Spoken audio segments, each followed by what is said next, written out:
Vedant's Wellness Center, where food become your medicine. Call 905-944-664. Okay, ఇప్పుడు ఎలానో ఉగాది వస్తుంది కొత్త. ఈ ఇయర్ రాశి ఫలాలు ఎలా ఉండబోతున్నాయి ఏంటి చెప్తారు? ఈ సంవత్సరము వచ్చేటువంటి సంవత్సరం పేరు యాక్చువల్గా మనకు యుగాది అనేది రూపాంతరంగా మారి ఉగాది అయింది. యాక్చువల్గా యుగాది అది ఉగాదిగా మారింది. ఈ సంవత్సరము పేరు శ్రీ విశ్వ వసునామ సంవత్సరము. ఈ సంవత్సరానికి అధిపతి రవి అంటే సూర్యుడు. సో ఈ సంవత్సరము ఎలా ఉండబోతుంది ఓవరాల్ సంవత్సరము అంటే, రవి అంటే రాజు, రాజకీయాలు, పబ్లిసిటీ, ఈ మూడు రవి కమాండ్ చేస్తాడు. అంటే ఈ సంవత్సరము బాగా బాగా బాగా ఎఫెక్ట్ అయ్యేటువంటి వాళ్ళలో రాజకీయ నాయకులు నెంబర్ 1 పొజిషన్లో ఉన్నారు. దేశాలు ఉన్నాయి, అంటే దేశాల మధ్యన, రాష్ట్రాల మధ్యన యుద్ధ వాతావరణము, రాజుల మధ్యన వైరము, రాజులకు ప్రాణగండము, రాజులకు కారాగార వాసము, ప్రకృతి వైపరీత్యాలు, మరీ ముఖ్యంగా అగ్ని ప్రమాదాలు, విమాన ప్రమాదాలు, పడవ ప్రమాదాలు, రైలు ప్రమాదాలు, సో అనుకోని ప్రదేశాలలో అగ్ని ప్రమాదాలు, అలాగే సునామీ హెచ్చరికలు, అలాగే నగరాల్లో విపరీతమైన వర్షపాతము, అండ్ మరీ ముఖ్యంగా ఈ సంవత్సరం విడాకుల సంఖ్య చాలా ఎక్కువ. అలాగే వీటిలో పాజిటివ్ తీసుకుంటే ఆడవారికి విపరీతమైన రాజయోగము, అంటే ప్రాముఖ్యత అనేది ఈ సంవత్సరం ఆడవారికి పెరుగుతుంది. అలాగే 25 సంవత్సరాల నుండి 35 సంవత్సరాల యువతలో ఎక్కువగా కార్డియాక్ అరెస్ట్లు అంటే చనిపోవడము, అలాగే కన్ను లేదా చర్మానికి హార్ట్, లివరు సంబంధించినటువంటి ఏదైనా ఒక వైరస్ బాధించే అవకాశము. సో ఇవన్నీ కూడా ఈ సంవత్సరం ఉన్నాయి. దీనికి కారణం షష్టగ్రహ కూటమి అని మీనరాశిలో ఏర్పడుతోంది. సో షష్టగ్రహ కూటమి 2019 డిసెంబర్లో ఏర్పడ్డప్పుడు మనకు కరోనా వచ్చింది. అలాగే ఈ సంవత్సరము మార్చ్ 30వ తేదీ 2025 సంవత్సరంలో మనకు మళ్ళీ షష్టగ్రహ కూటమి మీనరాశిలో ఏర్పడుతోంది. సో దీనివల్ల సుమారు మేషరాశి, సింహరాశి, తులారాశి, ధనుస్సు రాశి, మీనరాశి వాళ్ళు చాలా చాలా సమస్యల బారిన పడేటువంటి అవకాశాలు ఉన్నాయి. ఇది ఓవరాల్ సంవత్సర ఫలితము. ఇక మేషాది మీనరాశిలో ద్వాదశ రాశులుగా తీసుకున్నట్టయితే మేషరాశి గురించి తీసుకుంటే, మేషరాశికి ఎవరైతే 1995 నుండి 2003 మధ్యన జన్మించి ఉన్నారో వాళ్ళందరికీ ఈ సంవత్సరము 2వసారి ఏలినాటి శని ప్రారంభమవుతూ ఉంది. సో 2వసారి ఏలినాటి శని అనేది చాలా డేంజరు. సో న్యాయపరమైన చిక్కులు, ఆర్థికపరమైన చిక్కులు, సమాజంలో చెడ్డ పేరు, అనారోగ్య సమస్యలు, అలాగే ఆర్థిక అస్తవ్యస్తము, అంటే సరి అయినటువంటి నిర్ణయాలు తీసుకోకుండా ల్యాండ్ కొన్నా, ప్లాట్లు కొన్నా, ఫ్లాట్లు కొన్నా, ఇండ్లు కొన్నా లిటిగేషన్ అయ్యే అవకాశము, పెట్టుబడిలో విపరీతమైన ధన నష్టము, అలాగే తల్లిదండ్రులలో ఒకరికి ప్రాణగండాలు. సో ఇవన్నీ, అలాగే వీసాలు రిజెక్ట్ అవ్వడము, H1B వీసాలు క్యాన్సిల్ అవ్వడము, ఇండియాకు రావడం వేరే దేశం నుండి, ఉద్యోగాలు కోల్పోవడము, అలాగే ఆర్థిక నష్టము, ఇవన్నీ కూడా కనిపిస్తూ ఉన్నాయి ఈ సంవత్సరం మేషరాశి వారికి. మరి ఏం చేయాలా అంటే, నలుపు రంగు దుస్తులకు దూరంగా ఉండాలి. తిరునల్లార్ శనీశ్వర ఆలయంలో ప్రత్యేకమైన శని పూజ నిర్వహించుకోవడం ద్వారా సమస్యల నుండి బయటపడేటువంటి అవకాశాలు 100కి 100% ఉన్నాయి. నెక్స్ట్ వృషభ రాశి. ఈ సంవత్సరం 100కి 100% అనుకూలంగా ఉన్నటువంటి రాశి వృషభ రాశి. పట్టిందల్లా బంగారంగా ఉంటుంది, ఏది చేసినా సక్సెస్ కనిపిస్తుంది. గత 5 సంవత్సరాల నుండి పడుతున్నటువంటి కష్టాలన్నీ తొలగిపోతాయి. సో ఆర్థికంగా విపరీతంగా ఉంటుంది. వ్యాపారంలో రూపాయికి 10 రూపాయల లాభం వస్తుంది. ఉద్యోగస్తులకు ట్రాన్స్ఫర్స్ ఉంటాయి, ప్రమోషన్లు ఉంటాయి. ప్రభుత్వ ఉద్యోగస్తులకు మ్యూచువల్ కింద భార్యాభర్తలు ఒకే ప్రదేశానికి వచ్చేటువంటి అవకాశాలు కనిపిస్తూ ఉన్నాయి. విద్యార్థులకు ఉత్తీర్ణత శాతం ఉంటుంది. అలాగే కోరుకున్నటువంటి యూనివర్సిటీలో ప్లేస్మెంట్స్ దొరుకుతాయి. అలాగే విదేశీ వీసాలు అప్రూవ్ అవుతాయి. రైతులకు 2 పంటలు అనుకూలంగా ఉంటాయి. కళాకారులకు మంచి కార్యక్రమాలు వస్తాయి. విదేశాల్లో కార్యక్రమాలు నిర్వహిస్తారు కళాకారులు. సో ఏ రకంగా తీసుకున్నా వృషభ రాశి వారికి అనుకూలమైన ఫలితాలు ఉన్నాయి, ఎటువంటి రెమెడీస్ అవసరం లేదు. నెక్స్ట్ మిథున రాశి. సో వ్యయ గురువు నుండి జన్మ గురువులోకి మారుతున్నటువంటి గురువు వల్ల విపరీత రాజయోగం అనేటువంటిది మిథున రాశి వారికి గోచరిస్తూ ఉంది. సో మిథున రాశి వారికి ఈ సంవత్సరం పట్టిందల్లా బంగారంగా ఉంటుంది. ఇంతకుముందు చెప్పినట్టుగా ఈ రాశికి కూడా 100కు 100% అనుకూలంగా ఉంది. మరీ ముఖ్యంగా రాజకీయ నాయకులకు అన్ఎక్స్పెక్టెడ్ పాజిటివ్ థింగ్స్ జరగడం ఈ సంవత్సరం గమనించాల్సినటువంటి విషయం. అవివాహితులకు వివాహయోగ సూచనలు, సంతానం లేని వారికి సంతాన యోగము, ఉద్యోగం లేని వారికి ఉద్యోగము, ట్రాన్స్ఫర్స్ కోరుకునే వారికి ట్రాన్స్ఫర్స్, అలాగే అన్ని రంగాల్లో పనిచేసేటువంటి వారికి ప్రభుత్వ ప్రైవేటు ఉద్యోగాల్లో ఉండేవారికి పాజిటివ్ థింగ్స్, ప్రమోషన్లు, ట్రాన్స్ఫర్స్, వ్యాపారస్తులకు అనుకూలతలు ఇవన్నీ కూడా కనిపిస్తూ ఉన్నాయి. స్త్రీలకు మరీ ముఖ్యంగా అనుకూలంగా ఉండబోతూ ఉంది. సో మిథున రాశి వారికి ఎటువంటి సమస్యలు ఈ సంవత్సరం లేవు. సో నెక్స్ట్ వచ్చే రాశి కర్కాటక రాశి. సో కర్కాటక రాశి వారికి సంబంధించి 100కు 90% అనుకూలమైనటువంటి ఫలితాలు ఉన్నాయి. 10% సమస్య ఏమిటి అంటే మే 9, 2025 నాడు గురువు వ్యయంలోకి వస్తూ ఉన్నాడు. మిథున రాశి ప్రవేశం అనేటువంటిది గురువు వ్యయంలోకి వస్తూ ఉన్నాడు. అది ఒక సమస్య కనిపిస్తూ ఉంది. సో 90% చాలా అనుకూలంగా ఉండబోతూ ఉంది. అష్టమ శని వెళ్ళిపోతుంది. 9వ ఇంట్లోకి శని భాగ్యస్థానంలోకి వస్తున్నాడు. సో అనుకూలమైనటువంటి ఫలితాలు ఉన్నప్పటికీ ఎవరైతే కర్కాటక రాశి జాతకులు 60 సంవత్సరాలు దాటి ఉంటారో వాళ్లకు సమస్యలు అనేటువంటివి, ఆరోగ్యపరమైన ఇబ్బందులు అనేటువంటివి కనిపిస్తున్నాయి. అలాగే తొందరపాటు నడక వల్ల, అంటే మెట్లు ఎక్కేటప్పుడు దిగేటప్పుడు నీరు ఉన్న దగ్గర నడిచేటప్పుడు జాగ్రత్తలు తీసుకోండి. ఎందుకంటే గురువు వ్యయం వల్ల కింద పడి కాళ్ళు చేతులు విరగొట్టుకునే అవకాశం ఉంది కర్కాటక రాశి వారికి. మరి రెమెడీ ఏమిటి అంటే ప్రతి గురువారం నాడు లెమన్ ఎల్లో షర్ట్ ధరించడం మగవాళ్ళైతే, ఆడవాళ్ళైతే లెమన్ ఎల్లో డ్రెస్సును ధరించడం వల్ల కర్కాటక రాశి వారు సమస్యల నుండి బయటపడతారు. నెక్స్ట్ సింహరాశి. సో సింహరాశి జాతకులకు అష్టమ శని ప్రారంభమవుతూ ఉంది. ఖచ్చితంగా అన్ని రంగాల వారికి, చిత్ర పరిశ్రమ వారికి, టీవీ రంగం వారికి, మీడియా రంగం వారికి, రాజకీయ నాయకులకు, వ్యాపారస్తులకు, అన్ని వర్గాల వారికి సమస్యలు ఉంటాయి. న్యాయ వ్యవస్థ పరంగా న్యాయపరమైన చిక్కులుంటాయి, సంచలనాలు నమోదవుతాయి.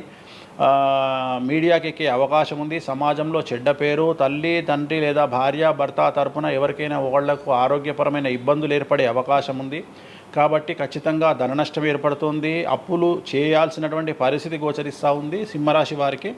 మరి రెమెడీ ఏమిటి అంటే తిరునల్లార్ శనీశ్వర ఆలయంలో ప్రత్యేకమైన శని పూజ నిర్వహించుకోవడం ద్వారా సమస్యల నుండి బయటపడేటువంటి అవకాశాలు కనిపిస్తూ ఉన్నాయి. సో నెక్స్ట్ వచ్చిన రాశి కన్యారాశి. సో కన్యారాశి వారికి 6వ ఇంట్లో నుండి శని వెళ్ళిపోతూ ఉన్నాడు. ప్రజెంట్ శని 7వ స్థానంలోకి వస్తూ ఉన్నాడు.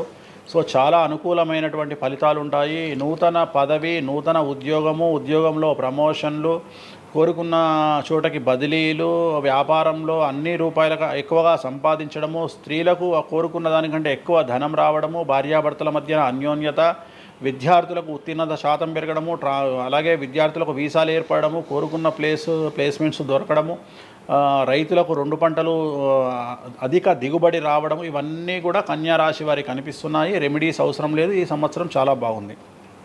నెక్స్ట్ తులారాశి.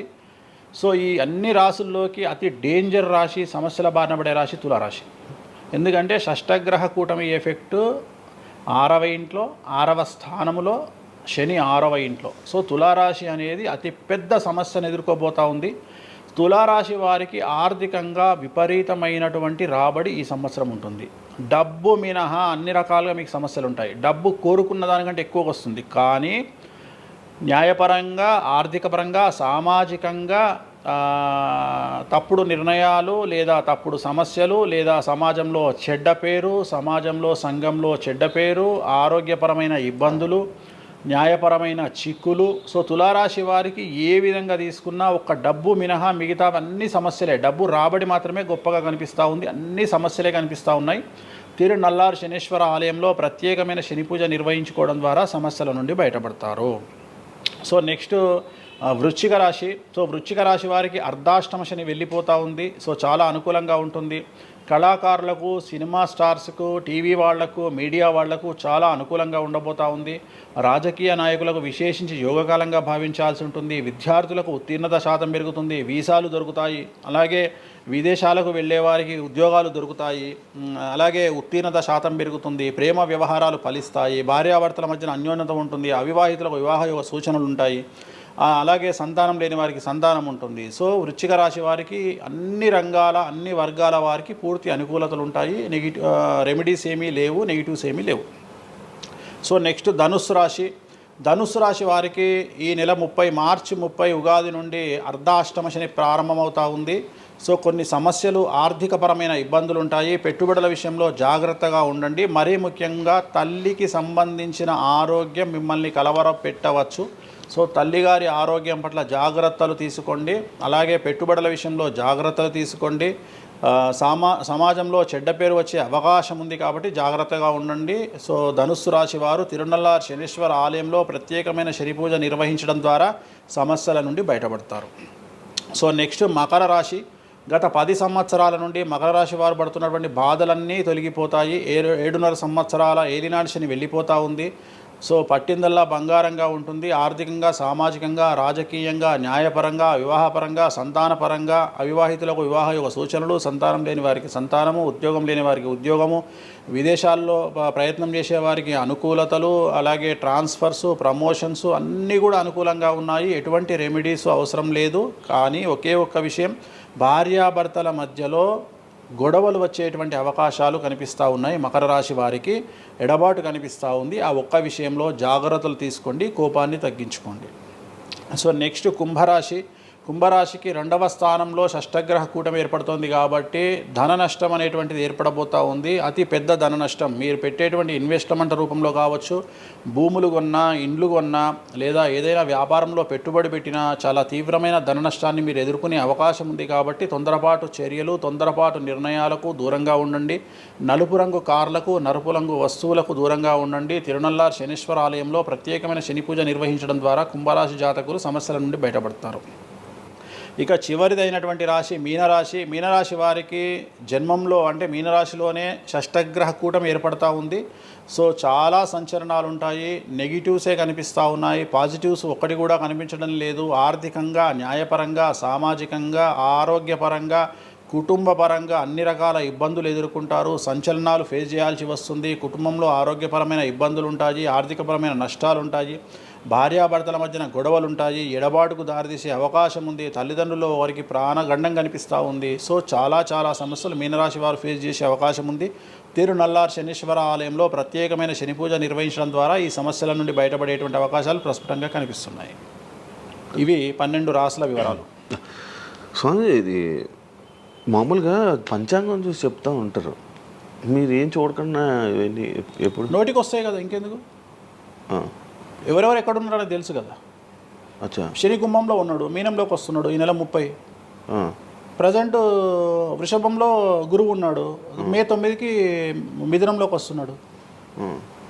Practice makes perfect. రోజు ఒక్క జాతకం రాయడానికి, రోజు 100 జాతకాలు రాయడానికి చాలా తేడా ఉంటుంది కదా. చూసి ఉన్నాం కదా, పెద్ద అవసరం లేదు. టైం లేకుండా జాతకం చెప్పేవాడిని ఇండియాలో నేను ఒక్కడే.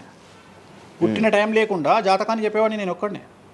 నాకు టైంతో పని లేదు. డేట్ ఆఫ్ బర్త్ ఇస్తే చాలు. నాకు చెప్తారా? డేట్ ఆఫ్ బర్త్ ఇస్తే చాలు. టైం వితౌట్ టైం నేను చెప్పేస్తాను జాతకం. ఇప్పుడు ఒకసారి చెప్పనా? నాది ఇప్పుడు చెప్పనా? ప్రాక్టికల్ ఎందుకు అన్ని సంచలనాలు చెప్తా కదా నేను, మళ్ళీ కెమెరా రికార్డ్ అయితే. ఓకే, వద్దులే. నాకు నార్మల్ చెప్పేది అలవాటు లేదు కదా. నా దగ్గరికి రావాలంటే ప్రిపేర్ అయ్యి రావాలి. అంటే నేను సొల్లుపురానని చెప్పా, 40 ఏళ్ళకి ఇల్లు కొంటావు, 50 ఏళ్ళకి నరుకుతావు, కొరుకుతావు, ఇవి కాదు. వచ్చే 6 నెలలు జైలుకు పోతావు. నీకు విషయం ఎవరిదైనా. సో ఈ టైంలో డివోర్స్ అవుతుంది, ఈ టైంలో యాక్సిడెంట్ అవుతుంది. అంటే చెడును తెలుసుకోవడం వల్ల చెడు నుండి బయటపడడం ముఖ్యంగా. నేను చెప్పినా చెప్పకుండా నువ్వు కారు కొంటావు. నువ్వు కారు కొనడం అనేది it is very normal, right? నువ్వు ఇల్లు కొనడం అనేది నార్మల్. నా దృష్టిలో చెడు చెప్పడం వల్ల చెడు నుండి తప్పించుకోగలిగితే చాలు అనేది. నీ మంచిని ఎవడు ఆపలేడు, చెడుని ఆపొచ్చు. ఇప్పుడు నువ్వు బెంజ్ కారు కొనుక్కుంటా అంటే, నువ్వు ఒక BMW కొనుక్కుంటా అంటే నేను ఆపను. కానీ BMWలో 140 పోతే ఆపుతా. నేనేమంటా, భగవంతుడు నీకు BMW ఇచ్చింది భగవంతుడు, కానీ 180లో పోయే కక్కుర్తి నీకుంటే నేను ఎవడు కాపాడలేడు. హైదరాబాద్ రోడ్లకు 120 లాస్ట్, 140 పైన బండి షేక్ అవుతుంది ఈ రోడ్లకు. సో 120 కంటే ఎక్కువ పోకు అని చెప్తా. కానీ దేవుడిని అయితే నీకు BMW ఇవ్వద్దు అని నేను చెప్పలేను కదా. సో నీకు BMW దేవుడు ఇస్తాడు. సో నువ్వు స్వయంకృత అపరాధం చేసుకోకుండా కాపాడాల్సిన బాధ్యత నాది. బాబు ఫ్యాటీ లివర్ ఉంది, మందు తాకు. బాబు లంగ్స్ దొబ్బినాయి, సిగరెట్లు ఆపేసాయి. బాబు ఇగో పనికి మాలిన కసినోనో పేకాటనో ఆడకు, ఉన్న ఆస్తంతా సర్వనాశనం అయిపోతుంది. సో ఇవి చెప్పడం నా ధర్మం. అంతేగాని నువ్వు కారు కొంటావు, నువ్వు తోపు అవుతావు, తురుము అవుతావు, నువ్వు ఎట్లాగైతావు? కాదు ఈ లివర్ మీరు ఎలా చెప్తారు లివర్ పోయింది ఇవన్నీ జాతకంలో రవి నీచంలో ఉంటే లివర్ పోతుంది, శని రవి కలిసి ఉంటే లివర్ పోతుంది, లివర్ క్యాన్సర్ వల్ల చనిపోతారు. శుక్రుడు రాహు కలిసి ఉంటే ప్రోస్టేట్ క్యాన్సర్ వల్ల చనిపోతారు. చంద్రుడు నీచంలో ఉంటే ఆడవాళ్ళకు బ్రెస్ట్ క్యాన్సర్ వస్తుంది. డాక్టర్లు చెప్తారు కదా, మెడికల్ ఆస్ట్రాలజీ. ఇప్పుడు 100 మంది నాకు హైదరాబాద్లో ఫేమస్ డాక్టర్లు అందరూ నా క్లయింట్లు, నాకు ఫ్రెండ్స్. జ్యుడిషియరీ మీద నాకు అవగాహన ఉంది. శుక్రుడు రాహు కలిసి ఉంటే జైలుకు పోతావు. వాళ్ళు ఏం పోతే మీరు చెప్తుంటారా డాక్టర్లు? డాక్టర్లు ఇప్పుడు నువ్వు డాక్టరు, నువ్వు నాకు ఏం అడుగుతావు అంటే నీ క్లయింట్ డేట్ ఆఫ్ బర్త్ నాకు ఇచ్చి నువ్వు నన్ను అడుగుతావు ఈయనకి ఏ క్యాన్సర్ వచ్చే అవకాశం ఉంది అంటే నేను ఒక 3 ఆప్షన్లు చెప్తా. 3 ఆప్షన్లు చెప్పినాక నీ క్లారిటీ వస్తుంది. నేను చెప్తా ఈయనకు ప్రోస్టేట్ క్యాన్సర్ వస్తుంది అని చెప్తా. ఎస్ ప్రోస్టేట్ క్యాన్సరే స్టేజ్ 2లో ఉన్నాడు అని చెప్తావు. ఆయన చెప్తాడు. చెప్పినాక ఈయన ఎన్ని రోజులు బతుకుతాడు డాక్టర్ స్వామి గారు అని అడుగుతాడు. అడిగితే నేను ఆయన డేట్ ఆఫ్ బర్త్ని బేస్ చేసుకొని ఇక ఇన్ని రోజులు బతుకుతాడు అని చెప్తా. సో ట్రీట్మెంట్ వల్ల ఈయనకి ఏమైనా బెనిఫిట్ అయ్యే అవకాశం ఉందా అని అడుగుతాడు. అంటే అవుతుంది అని చెప్తా. ఎన్ని రోజులు బతుకుతాడు, ఇన్ని రోజులు బతుకుతాడు ట్రీట్మెంట్ చేస్తే. సో మేమిద్దరం కమ్యూనికేట్ చేసుకుంటాం. అంటే డాక్టర్కు నా మీద ఉండే నమ్మకం వల్ల నడుస్తుంది అది. అట్లనే జ్యుడిషియరీ విషయం ఉంది. జ్యుడిషియరీలో ఇప్పుడు ఉదాహరణ ఈడీ కేసు ఉంది, ఎవరి మీద నా జైలుకు పోయిండు. సో ఈడీ కేసులో బెయిల్ దొరకడం చాలా కష్టం. సో నేను బెయిల్ రావడానికి పూజలు చేస్తాను. దానికి కారాగార దోష నివారణ పూజ అని ఉంటుంది. సో ఆ పూజ చేయడం ద్వారా వాళ్ళకి తొందరగా బెయిల్ వస్తుంది. సో దీని మీద అవగాహన ఉండాలంటే జ్యుడిషియరీ మీద అవగాహన ఉండాలి. సో అందుకని నాకున్న సర్కిల్లో నేను ప్రతి విషయాన్ని మాట్లాడతాను. నాకు ఏం అలవాటు, రైతుతో మాట్లాడతా. రైతు సబ్జెక్టు జుడిషియరీ జడ్జి కనిపిస్తే జడ్జితో జుడిషియరీ సబ్జెక్టు మాట్లాడతా. ఏసీపీ కనిపిస్తే ఆయనతో లీగల్ సబ్జెక్టులు మాట్లాడతా. డాక్టర్ కనిపిస్తే గైనకాలజిస్ట్తో గైనకాలజీ మాట్లాడతా. ఇప్పుడు ఉదాహరణ నువ్వు ఇంత మాట్లాడుతున్నావు, నీకు అమ్మాయిల గురించి అవగాహన లేదు, అమ్మాయిల నెలసరి మీద నీకు అవగాహన లేదు. నాకు పూర్తి అవగాహన ఉంది. నా తల్లి, చెల్లి, అత్త, బిడ్డ అందరికీ సంబంధించి 4 రోజులు ఎందుకు టెన్షన్లో ఉంటారో నాకు తెలుసు. నెలసరిలో వాళ్ళని డిస్టర్బ్ నేను చెయ్యను. నా పెళ్ళం నా మీద అరిచినా మూసుకొని కూర్చుంటా, అంతేగాని విడాకులు ఇస్తాను బెదిరియా. అట్లనే డ్యాన్స్ చేసే అమ్మాయికి ఎన్ని కష్టాలు ఉంటాయి. ఒక హీరోయిన్ గురించి చాలా మాట్లాడుకుంటాం. డేట్లో ఉండే హీరోయిన్ డ్యాన్స్ చేయాలంటే ఎంత కష్టం, తనకు కంఫర్టబుల్ జోన్లో ఉండదు ఫిజికల్గా. సో అట్లాంటి అమ్మాయిల గురించి, వాళ్ళ కష్టాల గురించి నాకు తెలుసు. అలాగే PCOS అంటే ఏందో నాకు తెలుసు. సో హార్మోన్ ఇన్బ్యాలెన్స్ ఎందుకు వస్తుందో నాకు తెలుసు. వాళ్ళకు గడ్డాలు మీసాలు ఎందుకు వస్తాయో నాకు తెలుసు. వాళ్ళకు థైరాయిడ్ ప్రాబ్లమ్స్ ఎందుకు వస్తాయో నాకు తెలుసు. ఏ జాతకంలో ఏ గ్రహం ఎక్కడ ఉంటే ఎలా ఉంటుందో నాకు తెలుసు. అల్లు అర్జున్ లాంటి తోపు తురుము జైలుకి ఎందుకు పోయిండో నాకు తెలుసు. రేవంత్ రెడ్డి సీఎం ఎందుకు అయ్యిండో నాకు తెలుసు. రైట్, మీకు సూపర్ స్టారే కనిపిస్తున్న హీరో తెలుసు, కానీ సినిమాలు లేక సూసైడ్ చేసుకోవడానికి సిద్ధంగా ఉన్న హీరో నాకు కనిపిస్తాడు. అర్థమైందా? మీకు సూపర్ స్టార్ హీరోయిన్ కనిపిస్తుంది, కానీ ప్రేమ పేరుతో ఉన్న సొమ్మంతా తీసుకుపోయి మగవాడికి పెట్టి అడుగు తింటున్న హీరోయిన్ నాకు కనిపిస్తుంది. సో నాకు నెత్తిలో గ్రహాలు కనిపిస్తాయి తప్ప మనుషులు కనిపించరు. శివ అనే వ్యక్తి నాకు కనిపించాడు. శివ నెత్తిలో ఉంటే 9 గ్రహాలే కనిపిస్తాయి నాకు. జస్ట్ శివ అనేది ఒక పేరు నాకు, బట్ నా 9 గ్రహాలే కనిపిస్తుంటాయి. ఆడుతుంటాయి, డ్యాన్స్ ఆడుతున్నది నాకు కనిపిస్తుంటాయి. నెక్స్ట్ ఇట్లా జరుగుతుంది శివకు నెక్స్ట్ 1 ఇయర్లో. అది నాకున్న ప్రాబ్లం. కనిపిస్తాయా? నాకు అదే కదా, నా దరిద్రం అదే కదా, నాకున్న ప్రాబ్లం అదే కదా. సో నాకు నీ జాతకం ఏందో నాకు కనిపిస్తుంటుంది తర్వాత. అందువల్లనే అట్లా ఆపుకోలేక నోటి దురద వల్ల తొందరపాటు చెప్పే ఇట్లా వచ్చిన, అందుకనే ఆపుకుంటున్న వాటిని. అది ఇప్పుడు నా చూసి అంటే చెప్పేస్తారు మొత్తం కనిపిస్తున్నాయి. అది ఏదో మన సినిమాలో ఉంటుంది, ఆయనకి మొత్తం ఇక్కడ రాత కనిపిస్తుంటుంది. భగవంతుని దయ అంతే. Okay done. థ్యాంక్ యూ స్వామి గారు. టైం లేక మనం తక్కువలో తప్పకుండా మళ్ళీ త్వరలోనే ఒక 4-5 నెలల్లో మళ్ళీ మంచిగా చేద్దాం, మళ్ళీ కలిసి మళ్ళీ మాట్లాడదాం. Thank you so much interview ఇచ్చిన. మరొకసారి ప్రేక్షకులకు శ్రీ విశ్వావసునామ సంవత్సర ఉగాది శుభాకాంక్షలు. ఈ సంవత్సరం అంతా శ్రీ వెంకటేశ్వర స్వామి వారి అనుగ్రహంతో మీకు అన్ని శుభాలే జరగాలని కోరుకుంటూ ఓం నమో Venkateshayya. Thank you so much. చూసారు కదా ఇంటర్వ్యూ. ఇంకో గెస్ట్తో మళ్ళీ మీ ముందుకు వస్తాం. అంతవరకు సీ బాయ్.